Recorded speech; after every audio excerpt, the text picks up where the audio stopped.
The heavy black trash bag in my hand smelled of stale fry oil and cold rain, and I was seriously considering swinging it at the loan shark's head. We were standing in the alleyway behind Sal's diner, surrounded by the deafening hiss of a downpour, invisible to the people inside eating their burgers. What they didn't know, what none of them could understand, was that I wasn't just taking out the trash. I was waiting to meet the man who now owned my life. His name was Moo Young. He was 60 years old. According to the terrified rumors I'd heard on the streets my whole life, he was the ghost who ran the Goomjock Syndicate, the man who owned every vice, every cop, and every unpaid loan in the city. My name is Deanna Navarro. I'm 21 years old, and I have just been bartered like a poker chip to settle a gambling debt I didn't even create. The alley was miserable in that specific way that screamed of poverty and dead ends. Neon light from the diner sign reflected off the puddles like spilled gasoline. The air tasted of exhaust and ozone. A stray cat took shelter under a dumpster that probably held more food than my own refrigerator. The loan shark's enforcer stood near the exit, his hand hovering over his waistband, watching me with the bored look of a man who had spent his entire life bullying people who couldn't fight back. He wore a cheap leather jacket and a sneer. My brother, Marcus, was currently hiding in our cramped apartment, shaking from withdrawal and fear, making promises he had no intention of keeping. He'd been doing that my whole life. It was his specialty. What he wasn't good at, apparently, was knowing when to stop betting, or realizing that you don't borrow money from the Goomjock if you can't pay it back. I had been working double shifts, saving scraps of cash in a coffee tin, planning to get my nursing certification, living in a neighborhood where sirens were the lullaby, and surviving on adrenaline and instant noodles. I was still figuring out how to keep the lights on, how to keep us afloat. Then the shark had cornered me. Not asked, cornered. The ultimatum had been brief and devastating. The debt was due, the interest was impossible, but a solution had been found. I was that solution. When the black cars turned into the alley 2 minutes ago, I'd expected a beating, an abduction, maybe a bullet. What I got was a business transaction. The deal was done, the ledger was cleared. I would go with Moo Young, and in return my brother's life would be spared. The debt would be erased, and the Navarro family would be allowed to exist. My input was not required. My consent was coerced. My entire future had been sold while I was scraping gum off a diner table. The irony of saving my brother's life by ending my own was not lost on me. I had raged. I had begged. I had threatened to scream. The enforcer had just laughed, lit a cigarette, and explained the reality of my situation with a cruelty that chilled me more than the rain. We were underwater, drowning. My brother had stolen from the wrong people and built a coffin that I was now being forced to lie in. Moo Young had offered a solution. Acquisition. It was archaic. Yes, but it was effective.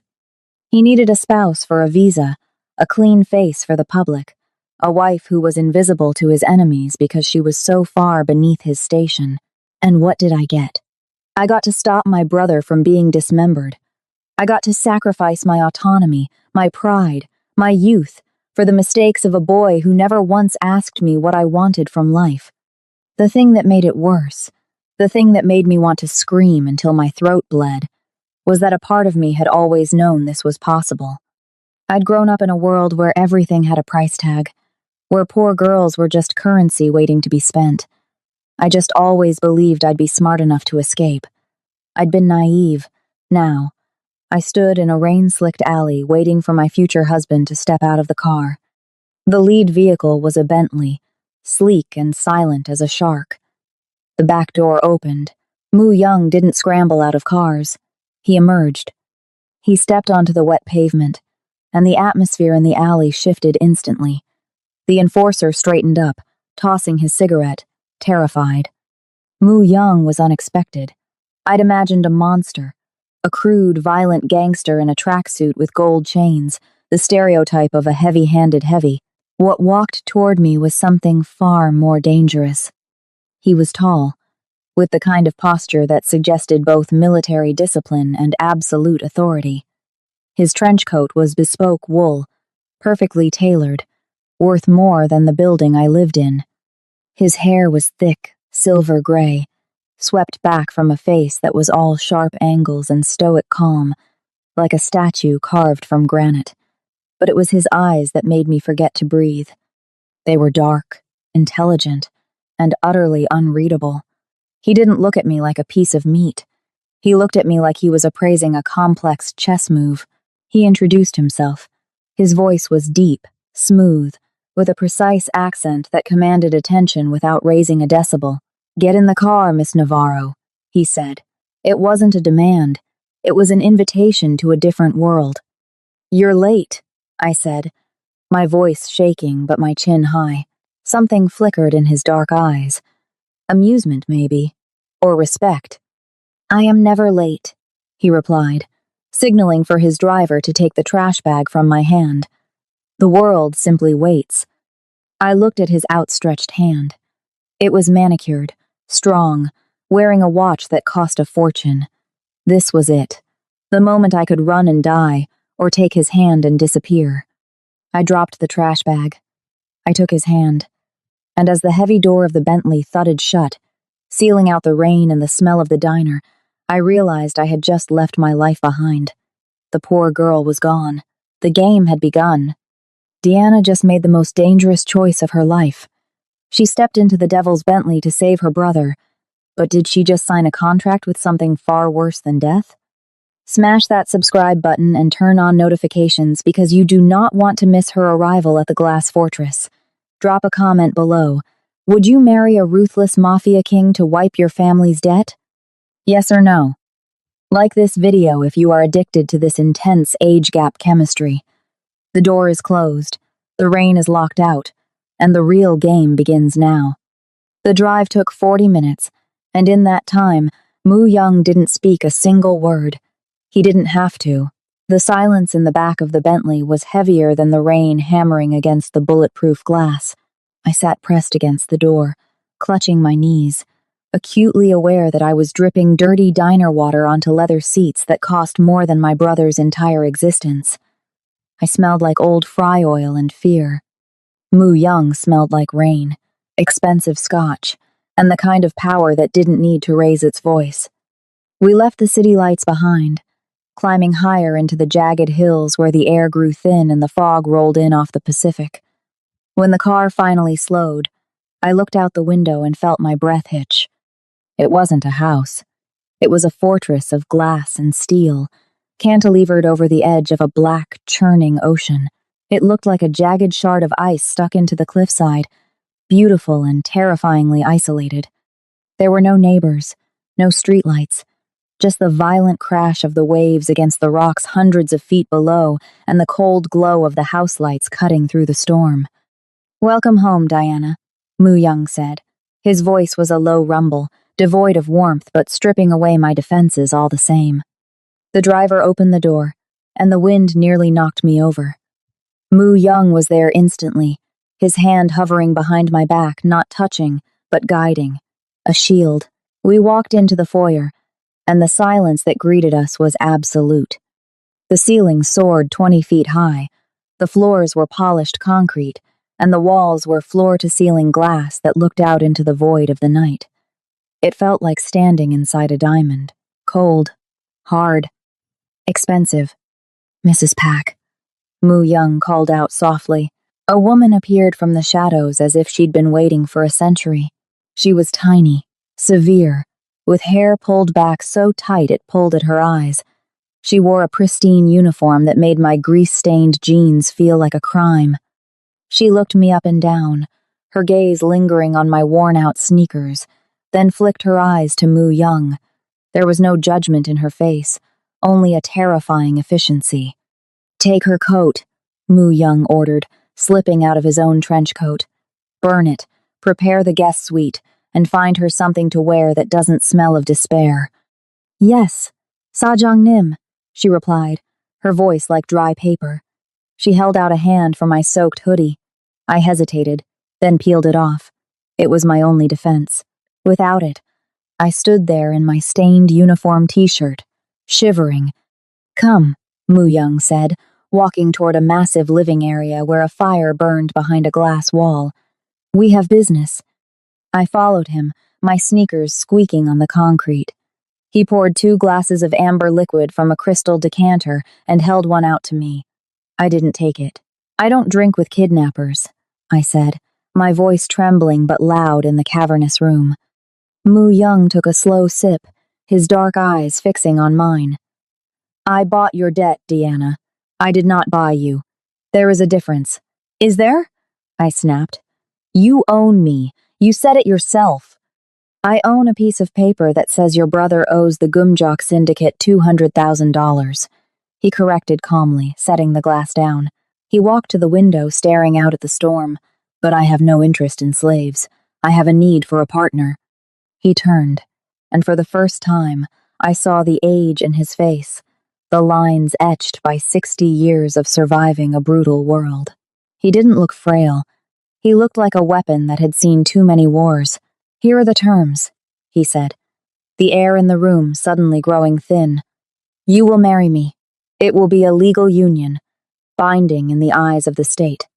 It will solve a visa issue that my enemies are currently using to try and deport me, and it will soften my image to the public who thinks I am a monster." My heart hammered against my ribs. "And what do I have to do?" "You live here. You attend events on my arm. You pretend to be the woman who captured the heart of the ghost," he said. "In private, you are free. You have your own wing. I will not touch you. I will not come into your room. You will have an allowance that will make you forget what the inside of a pawn shop looks like. Your brother's debt is frozen. He will be housed, fed, and watched." "Watched?" "Protected," he corrected. "From himself, and from my enemies." He stepped closer, and the scent of him clean, masculine, overpowering filled my senses. "1 year, Diana. Give me 1 year of your life. Play the role. Wear the clothes. Learn the customs. On the 365th day, we divorce. I wipe the debt permanently. I give you $5 million and a new identity. You walk away." It sounded like a fairy tale. It sounded like a lie. "Why me?" I whispered. "You could have any woman. Why a broke girl from the projects?" "Because," he said, his eyes darkening, "the women in my world know the game too well. They are sharks. You?" He looked at my hands, rough from scrubbing tables. "You are a survivor. And right now, I don't need a debutante. I need a fighter." He reached into his jacket pocket and pulled out a black velvet box. He didn't open it. He just set it on the table between us. "The ring is inside. Putting it on signifies your acceptance of the contract." I looked at the box. I looked at the cold, dark ocean crashing against the glass. I thought of Marcus, probably shivering in our apartment, waiting for the sharks to come back. "And if I say no?" I asked. Mu Young didn't blink. He picked up a remote from the table and pressed a button. A panel on the wall slid back to reveal a screen. It was a live feed, grainy, black and white. It was the alleyway I had just left, but it wasn't empty anymore. 3 men were standing there. They weren't the low-level thugs from before. These men wore tactical gear. They were holding gasoline cans. They were walking toward the fire escape of my apartment building. "Then the protection is lifted," Mu Young said, his voice devoid of emotion, a simple statement of fact. "And nature takes its course." He looked at me, his face a mask of stone. "The choice is yours, Deanna. Be my wife, or be a mourner. But you have 10 seconds to decide before they light the match." I didn't just put the ring on. I shoved the diamond onto my finger like I was loading a bullet into a chamber. It was heavy, cold, and worth more than the city block I grew up on. "Call them off," I choked out, my eyes glued to the screen on the wall. The men in the alley were unscrewing the caps of the gas cans. Mu Young didn't smile. He didn't look triumphant. He simply pressed a button on his phone. On the screen, the men froze, hands to their earpieces. A second later, They turned in unison, capped the cans, and dissolved into the shadows like smoke. The feed cut to black. I slumped against the cold glass wall, my lungs burning. I had sold myself, but Marcus was breathing. "The lawyer will be here at 8 a.m., Moo Young said, pouring the rest of his scotch into the sink. "Do not be late." The next morning, the sun revealed the glass fortress for what it really was, a prison suspended in the sky. The ocean churned a violent gray hundreds of feet below the floor-to-ceiling windows of the conference room. A man in a suit sharp enough to cut skin sat across from me. He slid a document across the mahogany table. It was thick, bound in heavy paper, and smelled of legal intimidation. "The prenuptial agreement," the lawyer said, his voice devoid of humanity. "Read it carefully. Mr. Moo Young expects a signature, not a negotiation." I picked up the pen, my hand trembling. I knew what to expect. I'd seen movies. I'd lived in the gutter. This was the part where I signed away my body, my rights, and my voice. I braced myself for clauses about obedience, about producing heirs, about being available whenever the master of the house demanded. I flipped past the financial jargon, looking for the chains. Clause 4. The beneficiary. Marcus Navarro. I stopped. I read it twice. Upon execution of this agreement, the beneficiary will be transferred to the Serenity Hills Rehabilitation Center. All expenses, including medical, psychological, and housing, will be paid in full by the spouse. Security detail will be assigned 24/7. Serenity Hills. It was a place for movie stars, not junkies from the projects. I looked up at Moo Young. He was standing by the window watching the waves, his back to me. He looked like a statue of solitude. I flipped the page. Clause 9. Spousal education and development. The spouse, Deanna Navarro, will be enrolled in the university of her choice.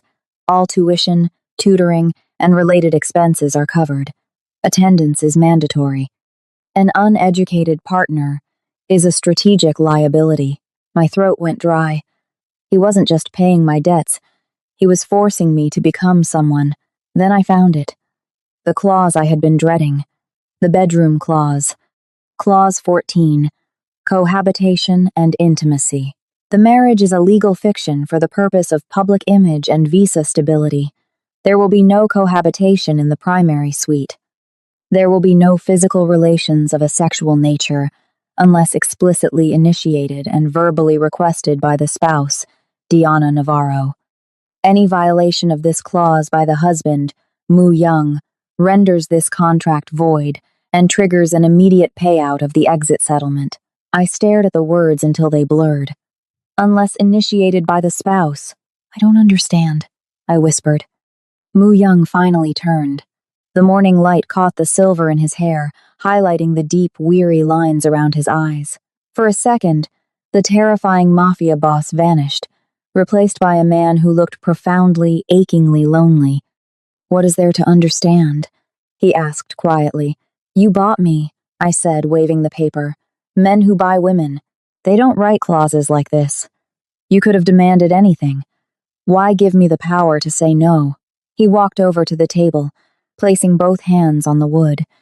He leaned in, and I saw the steel behind his eyes, not cruelty, but a rigid, terrifying discipline. "Because I am not a predator, Diana. I am a king, and a king does not beg for affection, nor does he take it by force. That is beneath me." He looked at the ring on my finger, then up to my eyes. "I need a wife to secure my empire, not a prisoner to warm my bed. You are here to help me fight a war, not to service my ego." He wasn't a monster. He was a monk in a tailored suit, guarding a kingdom of ice. He didn't want my body. He wanted my loyalty. And for some reason that terrified me more. I signed the paper. The scratch of the pen sounded like a gunshot in the quiet room. "It is done," the lawyer said, snatching the document before the ink was dry. Moo Young nodded. "Good. Then the protection begins." Suddenly, the heavy oak doors of the conference room burst open. The head of security, a scarred man named Luca, rushed in, his face pale. Boss, Luca barked, ignoring me. We have a problem. Mu Young didn't flinch. Report. The signature, Luca said, breathless. The moment the electronic filing hit the state records, it triggered a flag. Immigration? Mu Young asked calmly. No, Luca pulled a tablet out, showing a grainy photo of a black sedan idling at the base of the private road leading up to the fortress. The Jeomjok rivals. The new guard. They didn't know you were getting married to her until the file uploaded 5 seconds ago. Mu Young's eyes snapped to mine. The softness was gone. The king was back. They know who she is? They know everything, Luca said, his voice grim. They know her name. They know she's from the projects. And they know where her brother is being transported right now. Mu Young moved faster than I thought a 60-year-old man could move. He grabbed my arm, his grip like iron. Get up, he commanded, pulling me toward the door. What? Why? I stammered, stumbling after him. I signed the paper. You said Marcus was safe. He was safe when you were nobody, Mu Young hissed, kicking the door open as alarms began to wail throughout the fortress. Now you are my wife, which means you are the target. And they are not coming to deport us, Deanna. They are coming to liquidate the asset. He shoved me toward the elevator as the sound of automatic gunfire echoed from the front gate. Welcome to the family, he said. The fortress was impenetrable, a masterpiece of architectural violence, but inside, it was just a silent, air-conditioned cage. It had been 3 days since the attack at the gate, 3 days since Mu Young's men had repelled the new guard with the efficiency that made me nauseous. Now, the lockdown was absolute. I walked the corridors like a ghost. The staff, led by the severe Mrs. Pack, treated me like a volatile explosive that had been smuggled into a nursery. They didn't speak to me. They managed me. A maid would enter a room the moment I left it, wiping down surfaces I had touched, erasing my presence before it could settle. I wasn't the lady of the house. I was the stain on the silk. My bedroom, the guest suite, was filled with a wardrobe of clothes Mu Young had ordered. Pastel silks, cashmere wraps, dresses that cost more than my brother's rehab tuition. They hung in the closet like the skins of a woman I didn't know and didn't want to be. I couldn't breathe in them. I needed armor. I dug to the bottom of my duffel bag and pulled out my old leather jacket. It was scuffed at the elbows, the zipper was finicky, and it smelled of diesel and cheap diner coffee. I pulled it on over the silk camisole. The weight of it settled on my shoulders, a familiar, heavy hug. It was the only thing in this glass prison that felt real. I found my way to the West Terrace. The storm that had battered the coast for days was taking a breath, leaving behind a churning, angry ocean and a sky the color of a bruise. I leaned against the railing, the wind whipping my hair across my face, stinging my eyes. Mrs. Pack is afraid you will catch a cold. A deep voice rumbled from behind me. She is also afraid you are planning to jump. I didn't turn around. I knew the sound of his footsteps now measured, silent, deliberate. Mu Young moved like a predator who had nothing left to hunt. Mrs. Pack is afraid I'm going to steal the silverware, I countered, gripping the cold metal railing. Mu Young stepped up beside me.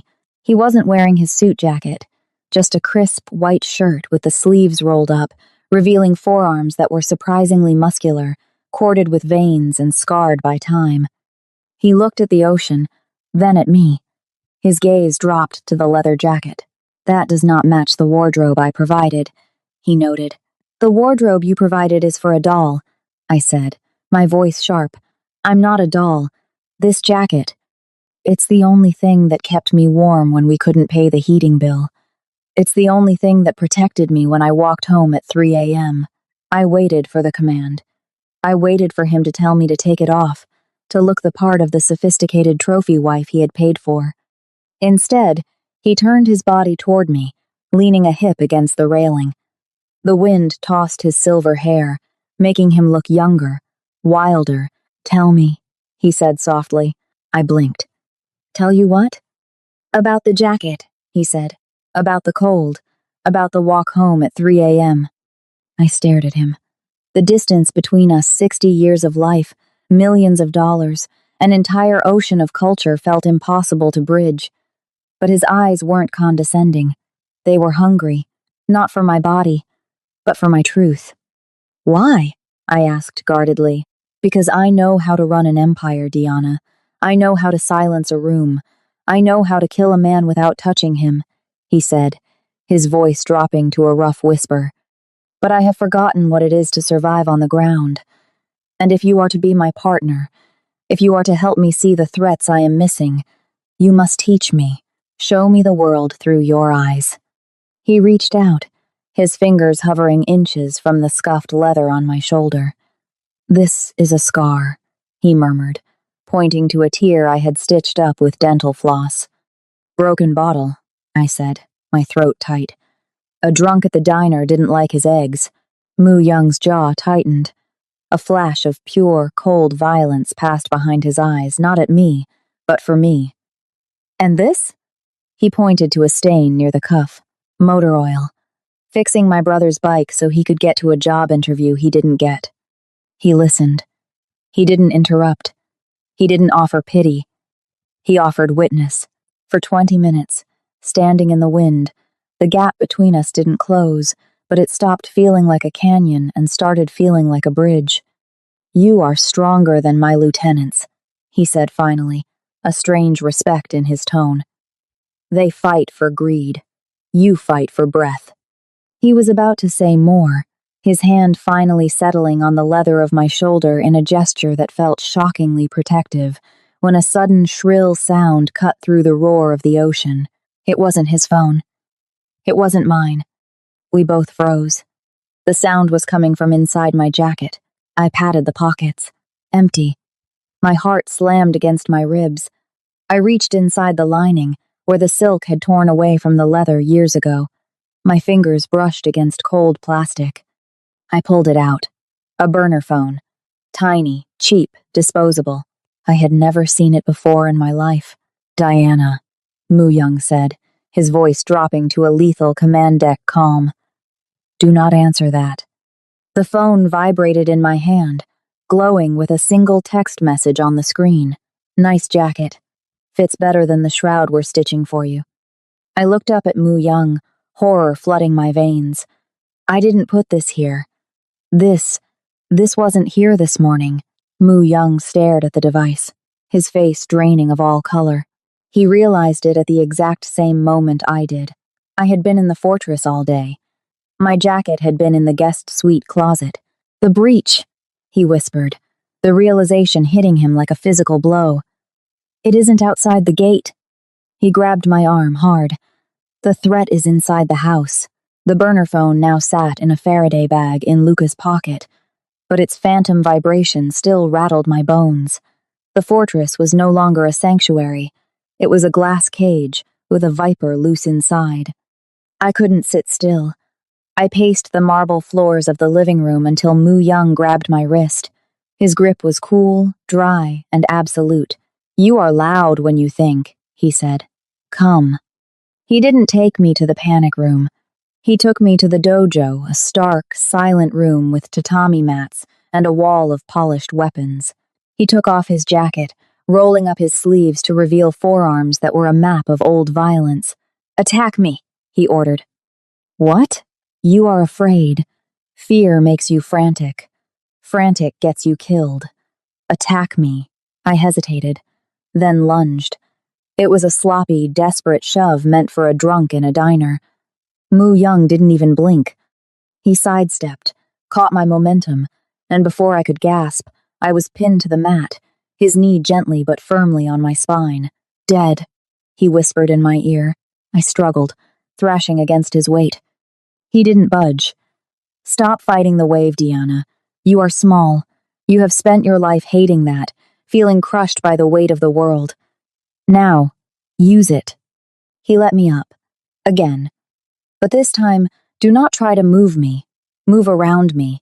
Be the water, not the rock. We spent an hour on the mats. He taught me that my size was a weapon. I learned to drop my center of gravity, to twist out of a grip rather than pull, to strike the soft spots, throat, eyes, groin that honor ignored but survival demanded. The physical intimacy was suffocating. Every time his hands corrected my stance, every time his chest brushed my back, the air in the room grew heavier, charged with a current that had nothing to do with combat. "Good," he said, breathing slightly harder as I finally managed to slip his hold and put a practice knife to his kidney. "Now, the mind." He led me to a low table where a wooden board was set with black and white stones. "Baduk. In the streets, you survive by reading the threat," he said, placing a black stone with a sharp clack. "In my world, we call it nunchi, the art of gauging the atmosphere." I sat opposite him, my fingers hovering over the white stones. "I know how to read a room. If a customer orders coffee with a shaking hand, he's going to dine and dash. If the loan shark smiles, he's going to break a finger." "Precisely." Mu Young watched me place a stone. "You look at the eyes. That is a mistake. The eyes lie. The hands, the feet, the shoes, they tell the truth." "Like June," I said quietly, moving my stone to cut off his supply line on the board. Mu Young paused. His stone hovered in the air. "Explain." "Your lieutenant. The one who brought the files yesterday. He smiled at you, bowed low, but he didn't take off his shoes at the Genkan until you looked at him.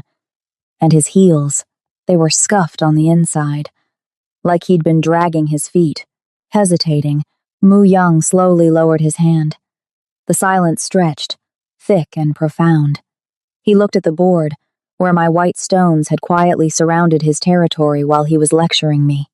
"You possess a dangerous mind, Deanna," he murmured, a flicker of genuine pride igniting in his dark eyes. It was more intimate than if he had kissed me. "You see what I have become too arrogant to notice." "Is that why you married me?" I asked, bold now. "To be your eyes? I married you for a shield," he admitted, his voice rough. "I did not expect to find a sword." He reached out, his thumb grazing my knuckles as he went to capture one of my stones. The moment was electric, a fragile piece amidst the chaos. Then, the lights in the dojo flickered. It wasn't a power outage. It was a rhythmic pulsing. Long, short, long, short. Mu Young froze. His hand snapped to my wrist, his grip bruising.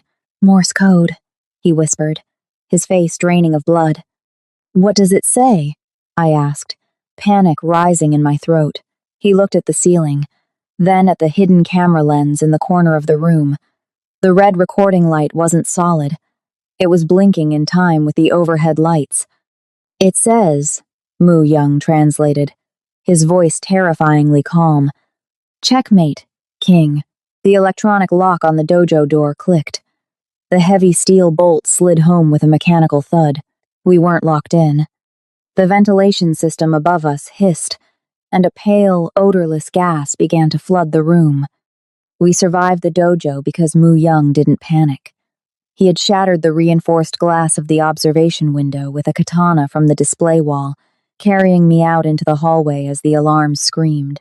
It was a hack, a digital ghost in the system, a warning shot from an enemy who wanted us to know they could turn our own home into a gas chamber. Tonight, we had to answer that warning. "Stand still," Mrs. Pack commanded, her hands rough as she pinned the final diamond into my hair. I looked at myself in the floor-to-ceiling mirror. The girl from the projects was gone. In her place was a woman draped in midnight blue velvet that hugged every curve like a second skin. The slit went up to my thigh, dangerously high, revealing a leg that was no longer trembling. The dress cost more than the diner I used to work in. "You look like a queen," Mrs. Pack said, her voice devoid of sentiment. "Do not let them see you sweat." Mu Young was waiting in the foyer. He wore a tuxedo that was cut sharp enough to bleed on. When he saw me, his movement arrested. He didn't smile. He stared, his dark eyes traveling from the diamonds in my hair to the pulse fluttering in my throat. "Are you ready to walk into the lion's den?" he asked, offering his arm. "I thought I lived in one," I replied, taking his elbow. The muscle beneath the expensive wool was rock hard. The Emerald Charity Gala was a sea of sharks in designer clothing. As we walked down the grand staircase, the room went silent. I felt the weight of 300 pairs of eyes. I heard the whispers hiss like steam. The debt payment, the ghetto bride, the project girl. Mu Young didn't flinch. He walked with a terrifying, languid grace, forcing the room to adjust to his pace. "Keep your head up," he murmured against my ear, his breath hot. "If you look down, they will think you are looking for loose change." We were cornered near the champagne fountain by the circling vultures, men with dead eyes and women with surgically frozen smiles. Among them was Mrs. Kim, the wife of the Red Dragon Triad leader. She was draped in gold, dripping with jewels that looked heavy enough to drown her. She looked me up and down, a sneer curling her red lips. "So this is the acquisition," Mrs. Kim announced, her voice pitched perfectly to carry over the quartet's music. "I must say, Mu Young, your tastes have evolved. Usually, you prefer antiques. I didn't know you were in the market for charity cases." The circle of elites tittered. My old instinct surged the urge to grab a handful of her hair and smash her face into the champagne flute. My hand twitched. Mu Young's muscles tightened under my grip. He was about to speak, to eviscerate her. But I squeezed his arm. "Stop." I remembered the Baduk board. "Don't strike the rock. Flow around it." I stepped forward, smiling a smile that didn't reach my eyes. It was the smile of a predator assessing prey. "Mrs. Kim," I said, my voice smooth, mimicking the cadence Mu Young used when he was about to ruin someone. "It's a pleasure. My husband has told me so much about you. Mostly about how your husband's recent shipping losses have forced you to recycle last season's couture." The silence that fell was absolute. Mrs. Kim's hand flew to her necklace, a piece I had seen in a magazine 6 months ago. "Excuse me?" she sputtered. I stepped closer, invading her personal space just enough to be threatening, but not enough to be aggressive. "Mu Young didn't buy a wife, Mrs. Kim. He invested in a partner. We deal in futures. But looking at you, and the desperation in your husband's eyes across the room, it seems the Kims are barely holding on to the past."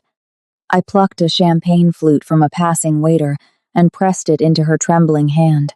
"Drink," I whispered. "It looks like you need the liquid courage." Mrs. Kim went pale, her mouth opening and closing like a fish. The circle of elites looked from her to me, and the dynamic shifted instantly. The predator had become the prey. I turned back to Mu Young. He was looking at me with an expression I had never seen before. It wasn't just lust, though the heat in his eyes was scorching enough to burn the velvet off my body. It was pride, ferocious, possessive pride. "My wife is thirsty," Mu Young announced to the room, his voice booming. "We are leaving." He guided me through the stunned crowd, his hand sliding from my elbow to the small of my back, branding me. We didn't stop until we were in the elevator, the doors sliding shut on the glittering, venomous party. Mu Young backed me against the mirrored wall. The air in the small box ignited. "You are dangerous," he rasped, his hands boxing me in, resting on the glass on either side of my head. "You gutted her without drawing a drop of blood. She was weak," I breathed, my heart hammering against my ribs. She showed her hand. "You are not a shield," Mu Young said, his face inches from mine, his eyes searching my soul. "You are the weapon I did not know I needed." He leaned in, and for a second, I thought he would break the contract. I wanted him to. I wanted him to kiss me until I forgot the gas, the guns, the debt. But the elevator chimed. The doors opened to the rooftop garden where the Bentley waited. Mu Young pulled back, straightening his tie, though his eyes remained dark and dilated. "Come. We must." He stopped. The elevator doors slid open to the rooftop garden. The Bentley was there, idling in the rain, but the driver wasn't opening the door. He was slumped over the steering wheel, a dark stain spreading across the white collar of his uniform. "Get down!" Mu Young roared. He tackled me to the concrete just as the windshield of the Bentley shattered under a hail of silenced gunfire. We scrambled behind a heavy concrete planter as bullets chipped away at our cover. We were pinned down, trapped 500 feet in the air with invisible shooters closing in. They have the high ground, Mu Young hissed, shielding my body with his. He drew a small pistol from his tuxedo jacket, a weapon that looked like a toy against the assault rifles echoing in the night. Then, tires screeched on the garage access ramp. A black SUV tore onto the roof, flanking the shooters. The passenger door flew open and June leaped out, an assault rifle in hand, laying down cover fire. He looked terrified, desperate. "Boss, get in, now!" June screamed, spraying bullets toward the shadows to buy us a path. Mu Young dragged me toward the SUV. We dove into the back seat just as June peeled out, tires smoking, leaving the attackers behind. "I got the call from the perimeter," June shouted over his shoulder, his eyes wide with adrenaline and loyalty. "I got here as fast as I could. Are you hit?" Mu Young leaned back against the leather seat, wiping blood from a cut on his cheek. He looked at the back of June's head with profound gratitude. "You were right on time, June," Mu Young breathed, holstering his weapon. "You saved us." "That's my job, Sajang Nim," June said, his eyes meeting mine in the rearview mirror. He looked like a hero. I sat there, shaking, adrenaline crashing through my system. He had saved us, but as he turned the wheel to navigate the spiral exit ramp, the interior light caught his foot hitting the gas pedal. He was wearing Italian leather shoes, and the heels were scuffed deep on the inside. My blood ran cold. I had seen those scuffs before. On the shoes of the valet who had walked away from the Bentley right before the driver was shot. June didn't save us. He was the one who let them in. The high from the gala had faded, replaced by a suffocating tension that clung to the glass walls of the fortress like sea salt. We had survived the rooftop, but the waters were getting choppier. Outside, the sky was bruising purple and charcoal, the first warnings of the typhoon the news stations had been screaming about for days. I sat in the library, pretending to read a book on corporate strategy, but my eyes were glued to the driveway monitors. "You are pacing while sitting down," Mu Young said without looking up from his desk. He was reviewing ledgers, his fountain pen scratching a rhythmic, calming sound against the paper. "I have a bad feeling," I admitted, closing the book. "The ambush on the roof. It was too clean. How did the shooters know which elevator we were taking? How did June get there so fast?" Mu Young sighed, capping his pen. "Deanna, June took a bullet to his radiator to get us out. Paranoia is a survival trait in your world, but in mine, loyalty is the currency. Do not devalue it." The intercom buzzed, cutting him off. "Sir," the gate guard's voice crackled. "Lieutenant June is here. He says he has the final contracts for the port deal. He says it can't wait." Mu Young stood, buttoning his jacket. "Send him up." I stiffened. June, the hero of the hour, the man with the scuffed heels. "I'll go to my room," I said, standing up. "No," Mu Young commanded softly. "Stay. You are my wife. You do not hide from the man who saved our lives. Pour the tea." It was a test. Another lesson in Nunchi. I moved to the low tea table, my hands steadying the porcelain pot just as the heavy oak doors opened. June strode in. He was dressed in a sharp gray suit, a leather portfolio tucked under his arm. He looked every bit the loyal soldier, efficient, eager, breathless with urgency. "Sajang Nim." June bowed deep, 90 degrees, the picture of deference. "Forgive the intrusion. The Port Authority moved the deadline. We need signatures now or we lose the berth." Mu Young walked around the desk to greet him. "You did well to come, June." June walked toward the desk, bypassing the tea table where I sat. He didn't look at me. He kept his eyes locked on Mu Young. That was when I saw it. We were in the private sanctuary of the house. The floors were rare, imported hardwood, polished to a mirror shine. In a Korean home, especially the home of a traditionalist like Mu Young, the boundary between the outside world and the inside sanctuary was sacred. You left the dirt of the world at the door. June was wearing his shoes. They were the same Italian leather shoes from the car, wet from the rain, leaving faint, muddy prints on the pristine wood. My heart hammered against my ribs like a trapped bird. It wasn't a mistake. June had grown up in the syndicate. Walking into your boss's private study with your shoes on wasn't forgetfulness. It was a declaration. It meant you didn't respect the house. It meant you thought you owned it. Moo Young, I said, my voice sharp. Moo Young looked at me, a flicker of annoyance in his eyes at the interruption. Diana, please. The tea. Look at the floor, I urged, standing up. He didn't take them off. June froze. He looked down at his feet, then up at me. For a split second, the mask slipped. The deferential soldier vanished, and something cold and mocking peered out. Then, just as quickly, he looked horrified. Ah, ego. June gasped, stepping back. Forgive me, boss. The rain, the rush. I was so focused on the contract I completely forgot. I am a fool. He started to bend down to untie them, his face red with feigned shame. Moo Young waved a dismissive hand. Leave them, June. It is fine. The floors can be cleaned. The contract cannot be salvaged if we delay. No. I stepped between them. Moo Young, listen to me. He didn't forget. Nobody forgets that. It's a tell. Just like the valet at the hotel. Moo Young's face hardened. Deanna, that is enough. This man risked his life for us last night. He risked nothing, I cried. He set it up to look like a hero so you'd let him in today. I said enough. Moo Young's voice cracked like a whip. The room went deadly silent. June straightened up, a small, sad smile playing on his lips. She is right to be protective, boss. She is new. She doesn't understand the bond between us. Moo Young signed the papers. He handed them back to June. He trusted him. He saw a sun where I saw a snake. June bowed again. I will file these immediately. Stay safe, Sajang Nim. The storm is coming. He turned to leave.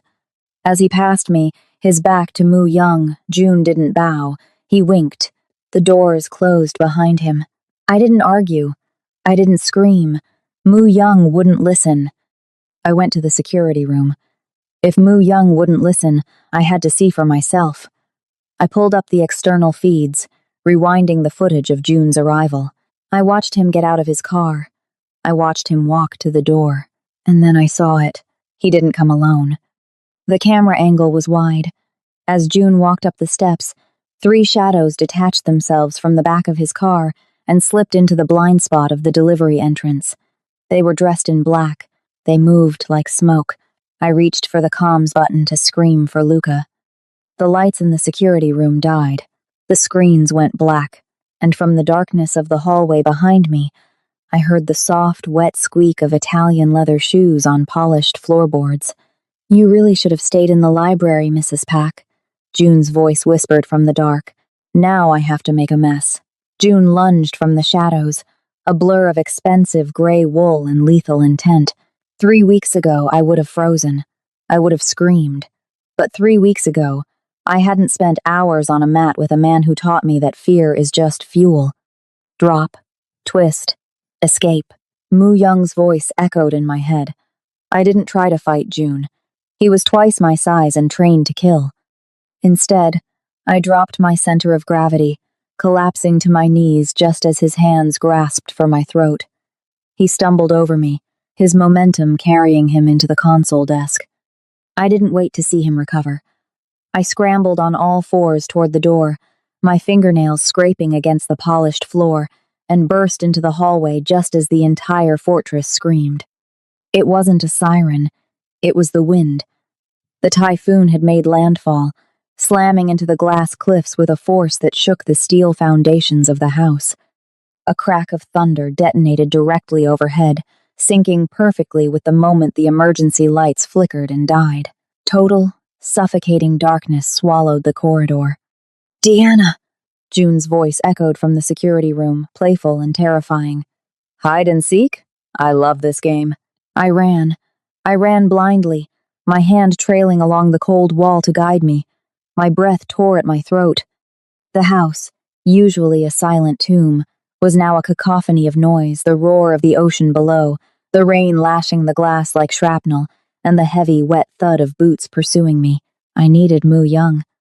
I turned the corner toward his study, skidding on the slick floor. A flash of lightning illuminated the hallway in a strobe light horror show. Bodies. 2 of the house guards were crumpled near the atrium, dark pools spreading beneath them. They hadn't even drawn their weapons. They had been killed by someone they trusted. Mu Young, I screamed, forgetting protocol, forgetting silence. A hand shot out from the darkness of the library entrance. It clamped over my mouth, dragging me backward into the room. I bit down hard, tasting leather, and drove my elbow back into a solid rib cage. Peace, Yobo. A deep voice rumbled against my ear. It is me. Mu Young released me. I spun around, grabbing his lapels. In the intermittent flashes of lightning, he looked like a ruin of his former self. His tie was gone, his collar torn open, and he was holding a gun that looked far too large for a civilian home. You were right, he rasped, his eyes scanning the corridor over my shoulder. The shoes, the hesitation. I was arrogant. June is here, I gasped. He's in the security room. He cut the feeds. He has men inside. I know, Mu Young said grimly. Luca is dead. The communication lines are severed. We are cut off. Another boom of thunder shook the floorboards, vibrating up through the soles of my feet. The wind howled against the panoramic window of the library, the glass bowing inward under the pressure. The storm masks their approach. Mu Young said, checking the magazine of his weapon. They timed it perfectly. The noise covers their footsteps. The darkness covers their movement. They are hunting us in our own home. We need to fight, I said, my voice trembling but sure. No, Mu Young grabbed my arm, his grip bruising. I need to fight. You need to survive. He pulled me deeper into the house, moving with a silent, deadly urgency. We bypassed the main staircase, weaving through the servants' corridors. He was heading for the panic room, the vault hidden behind the wine cellar in the basement. They expect us to go for the garage, Mu Young whispered. We go down. The vault has independent air, water, and a satellite uplink. We lock ourselves in, and we wait for the storm to pass. We reached the heavy oak door of the cellar. Mu Young kicked it open, gun raised. The room was empty, smelling of cork and dust. He holstered his weapon and moved to the false wall behind the vintage Bordeaux collection. He pressed his palm against the biometric scanner hidden between the bricks. Nothing happened. He pressed it again. Open, he commanded, his voice tight. The scanner remained dark. The power is out, I whispered. It has a battery backup, Mu Young hissed, punching in a manual code on the keypad. The keypad lit up red. A digital voice, cheerful and robotic, chirped from the speaker. Access denied. System lockdown initiated by administrator. Jun Ho. Mu Young stared at the keypad. For the first time since the alleyway, for the first time since I had met him, I saw genuine fear fracture his mask. He hacked the root access, Mu Young breathed. He didn't just cut the security. He took the house. A slow, rhythmic clapping echoed from the top of the cellar stairs. I told you, boss. June's voice drifted down, casual and cold. I'm the one who installed that system. Did you really think I wouldn't keep a master key? Mu Young spun around, shoving me behind his back. Shadows detached themselves from the darkness at the top of the stairs. 4 men, heavily armed. They wore night vision goggles, their laser sights cutting through the gloom like red vipers, dancing across Mu Young's chest. We were trapped in a dead end. The vault was sealed. The exit was blocked. Let her go, June, Mu Young said, his voice dropping to a gravelly growl. This is between us. The contract is void. Let her walk. Walk where? June laughed, descending the first step. There's a typhoon outside, old man. And besides, she's the one who spotted my shoes. She's far too clever to leave alive. Mu Young looked back at me over his shoulder. In the red glare of the laser sights, his eyes were apologetic. Tragic. Diana, he whispered, pressing a small, cold object into my hand. It was the key to the service hatch a dumbwaiter chute used for wine crates. It was too small for him. It was just big enough for me. When I move, he murmured, you run. No, I gripped his jacket. I'm not leaving you. Run! He roared, and he raised his gun, firing blindly into the darkness above us. The cellar exploded in gunfire. The dumbwaiter shaft smelled of dust and terror.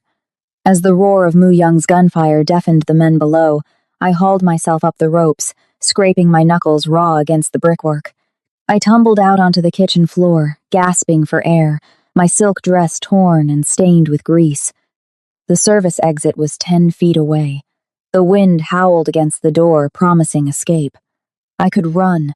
I could disappear into the storm, find the police and survive just like the contract said. But survival wasn't enough anymore. I scrambled to my feet. Be the water, Mu Young had said. Flow around the rock. I didn't run for the door. I ran for the server room behind the pantry. June was a technological genius. He had hacked the software, blinded the cameras, and seized the digital keys. But he couldn't hack physics. I threw open the panel to the main breaker box. It was a mess of wires and blinking lights. But I knew which lever controlled the storm protocols. Mu Young had shown me during the fire drill, a lifetime ago. Checkmate, June, I hissed. I slammed the manual override lever down with both hands. The house groaned. Massive steel shutters, designed to protect the glass from hurricanes, slammed down over every window. But more importantly, the internal blast doors, heavy sheets of reinforced steel meant to isolate fire zones, crashed down in the corridors. Wham! Wham! Wham! The floor shook. I heard muffled shouts of confusion from the hallway. The blast doors sealed the corridor, cutting June's men off from the cellar stairs. They were trapped in the east wing like rats in a maze. I grabbed a heavy cast-iron skillet from the hanging rack, my weapon of choice in the diner, and sprinted back toward the cellar door. Silence. The gunfire had stopped. I peered over the railing into the darkness. The red laser sights were gone. The emergency lights flickered on, bathing the cellar in a blood-red glow. Mu Young was on his knees. One man was down, unconscious. But another, the massive brute who had chased me, had Mu Young in a chokehold, a knife pressed to his throat. Mu Young's gun lay uselessly out of reach. He was gray-faced, losing air. I didn't think. I dropped. I vaulted over the railing, landing hard on the concrete. The impact jarred my teeth, but I rolled, coming up directly behind the attacker. Get off my husband, I screamed. I swung the skillet with every ounce of street rage I had.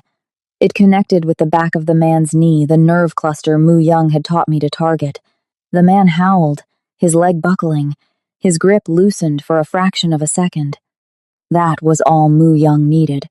He twisted, driving his elbow into the man's solar plexus, then grabbed the knife hand, snapping the wrist with a sickening crunch.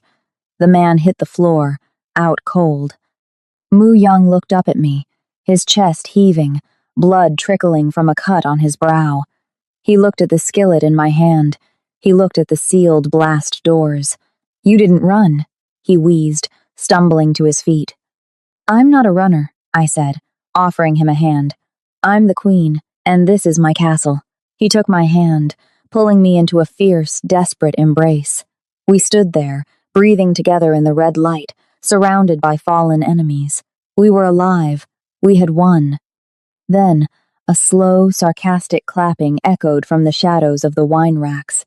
We spun around. The blast doors had sealed the hallway, but they hadn't sealed the dumbwaiter. June stepped out from the service hatch, dusting off his gray suit. He held a gun to the head of a terrified, weeping Mrs. Pock. Clever girl, June smiled, pressing the barrel into the housekeeper's temple. You locked my men out, but you locked me in. He cocked the hammer. Drop the skillet, Diana, or Mrs. Pack gets early retirement. The skillet hit the floor with a deafening clang, spinning on the polished tiles like a dropped coin. I raised my hands, palms open. You win, June, I said, my voice steady despite the gun pressed against Mrs. Pack's temple. Just let her go. She's an old woman. She's nothing to you. June smirked, the fluorescent emergency lights casting deep shadows across his face. She's leverage, Yobo. And you are the prize. He shifted his weight, the leather of his shoe squeaking against the floor. Kick the skillet over here. Slowly. I moved to comply, catching Mu Young's eye. He was barely standing, blood masking one side of his face, but his gaze was locked on June's hand, the finger tightening on the trigger. You missed something, June, Mu Young rasped, his voice a broken growl. I missed nothing, old man. I have the gun. I have the girl. I have the how. You missed the gas line, Mrs. Pack said. Her voice wasn't trembling, it was bored. June frowned, confusing flickering across his face. What? The pilot light, she clarified. You're standing on the intake valve. In the split second, June looked down. Mrs. Pack didn't scream. She dropped. She went limp, dead weight dragging June's gun hand down with her. It was all the opening Mu Young needed. He didn't move like an injured man. He moved like a viper striking from the grass. He crossed the distance in a blur, driving his shoulder into June's chest. The gun went off a deafening boom that shattered the glass of the oven door, but the bullet went wide. They crashed to the floor in a tangle of limbs. I didn't wait. I grabbed the skillet and brought it down again. Not on a nerve cluster this time, but directly onto June's wrist. The bone snapped with a sound like a dry branch breaking. The gun skittered away. Mu Young was on him instantly, his hands around June's throat, squeezing with a cold, mechanical finality. June thrashed, his eyes bulging, staring up at the man he had betrayed. The shoes, Mu Young whispered, his face inches from the traitor's. You should have taken off the shoes. When the thrashing stopped, the silence that filled the kitchen was louder than the storm outside. The sun that rose the next morning was deceptively bright, glistening off the wet glass of the fortress as if the night had never happened. But the smell of bleach was heavy in the air. Captain Choi of the city police stood in the foyer, bowing low to Mu Young. There were no handcuffs. There were no questions. Just a team of men in hazmat suits quietly rolling a body bag out the service entrance. An unfortunate break-in, Sajong Nim, Choi said, pocketing a thick envelope. Self-defense is clear. We will handle the paperwork. Mu Young nodded, his face a mask of exhaustion. He waited until the last police cruiser disappeared down the winding cliff road before he turned to me. He didn't look like a victor. He looked like a man who had lost everything. Come, he said. He led me not to the bedroom, but to the library. The blast doors had been raised. The morning light flooded the room, illuminating the dust motes dancing in the air. On his desk sat a manila envelope. The year is not up, he said, his voice rough. But the terms have changed. I can no longer guarantee your safety here. The new guard knows your face. June was just the beginning. He pushed the envelope across the mahogany. A passport in the name of Deanna Ross, a private joke from my lawyer, I apologize. A bank account with the agreed settlement, plus a bonus for hazard pay, and a plane ticket to Geneva. The flight leaves in 3 hours. I stared at the envelope. It was everything I had signed up for. Freedom, safety, enough money to bury the memory of the diner and the debt forever. Marcus was safe in rehab. My life was mine again. You're firing me? I asked, my voice barely a whisper. I am freeing you, he corrected. He turned to the fireplace, where a low fire crackled, warding off the morning chill. You fought well, Deanna. You are a queen, but I will not let you be a martyr. He refused to look at me. He was giving me the exit because he loved me too much to keep me. I picked up the envelope. It was heavy. It felt like a brick. I walked over to the fireplace. Mu Young stiffened, watching me from the corner of his eye. Geneva is nice this time of year, I said. It is, he agreed, his hands clenching into fists at his sides. Safe. Boring. You will like it. I hate boring, I said. I tossed the envelope into the fire. Mu Young spun around, his eyes widening in genuine shock. "Deanna, what are you doing?" I watched the flames curl around the passport, the edges of the plane ticket turning black and crumbling into ash. "I'm renegotiating," I said, turning to face him. "I don't want the settlement. I want the seat at the table." "You could die," he hissed, stepping closer, the intensity radiating off him in waves. "This isn't a game. They will come for you again." "Let them come," I said, stepping into his space, placing my hand on the chest of his ruined shirt. I could feel his heart hammering against my palm, strong, erratic, alive. "I didn't survive the projects to run from a fight, and I didn't save your life just to leave you alone in this glass cage." Mu Young stared at me, his resistance crumbling, replaced by a raw, hungry worship. "I am 60 years old, Deanna. I have enemies you cannot imagine. I am a monster." "You're my monster," I whispered. He broke. He crushed me to him, his mouth finding mine in a kiss that tasted of smoke and blood and desperate, terrified love. It wasn't the kiss of a husband. It was the oath of a king claiming his equal. We walked out to the terrace, the wind from the ocean whipping my hair around us. We stood on the edge of the cliff, looking out at the churning gray water. The glass fortress stood behind us, battered but unbroken. "You realize," Mu Young said, his arm heavy and possessive around my waist, "that by staying, you have painted a target on your back larger than this house." "I know," I said, leaning into him. "But now I have the gun." He chuckled, a dark, low sound. "My queen." He reached into his pocket to pull out his phone, likely to call the lawyers and cancel the divorce proceedings. But as he pulled it out, he froze. "What is it?" I asked, sensing the shift in his body, the sudden return of the tension we had just escaped. He held the phone up. It wasn't his phone. It was the burner phone. The one I had taken off Luca's body in the hallway before the lights went out. The screen was lit up. A single new message. It wasn't from June. June was a blunt instrument. "You require a finer touch. The poison is in the tea." Mu Young and I turned slowly, horror dawning on us, to look back through the glass walls into the living room. Mrs. Pack was standing there, holding a fresh tray of steaming tea. She wasn't looking at us. She was looking at the empty spot where Mu Young usually sat, a small, sad smile on her face as she poured 2 cups. She raised her eyes. They met mine through the glass, and she winked. Can Mu Young survive the ultimate betrayal from the woman who has served him for decades? Or will the cup of tea in Mrs. Pak's hand be the final checkmate for the ghost of the syndicate? Smash that subscribe button and turn on notifications because you do not want to miss the fallout of this treason. This story is about to get even more deadly. Drop a comment. Do you think Diana can break through the glass in time to save her husband, or is she about to become a widow? Like this video if you're obsessed with a heroine who fights dirty to save the man she loves. The next chapter drops soon, and trust me, you are not ready for the truth about Mrs. Pak's real identity. See you in the next one. If the king survives the sip.